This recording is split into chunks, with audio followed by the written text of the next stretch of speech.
আসসালামু আলাইকুম প্রিয় বন্ধুরা, আজকে দেখাবো আপনি কিভাবে আপনার ফেসবুকের পাসওয়ার্ড চেঞ্জ করবেন। ভিডিওটি শুরু করার আগে আপনি যদি আমার চ্যানেলে নতুন হয়ে থাকেন তাহলে চ্যানেলটি সাবস্ক্রাইব করুন। তাহলে চলুন ভিডিওটি শুরু করা যাক। প্রথমে আপনি আপনার ফেসবুক অ্যাপসে ঢুকবেন, এরপরে নিচে টান দিবেন, এরপরে সেটিংয়ে প্রবেশ করবেন।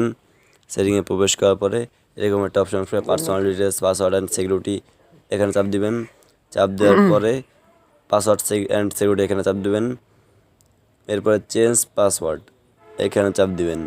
এখানে চাপ দেওয়ার পরে যে আপনার আইডি যদি ইনস্টাগ্রামে থাকে ইনস্টাগ্রামে আসবে এবং ফেসবুকে আসবে, ফেসবুকে চাপ দিবেন। চাপ দেওয়ার পরে এখানে দিবেন আপনার পুরাতন পাসওয়ার্ডটি এবং এইখানে দেবেন আপনার নতুন পাসওয়ার্ডটি এবং এইখানেও আপনার নতুন পাসওয়ার্ডটি দিবেন। একই পাসওয়ার্ডটি দুই জায়গা হবে। পর নিচে চেঞ্জ পাসওয়ার্ড এখানে চাপ দিবেন, তাহলে আপনার পাসওয়ার্ড পরিবর্তন করা হয়ে যাবে। প্রিয় বন্ধুরা, পরবর্তীতে কি বিষয়ে ভিডিও দেব কমেন্টে নিশ্চয়ই বলে যাবেন। প্রিয় বন্ধুরা,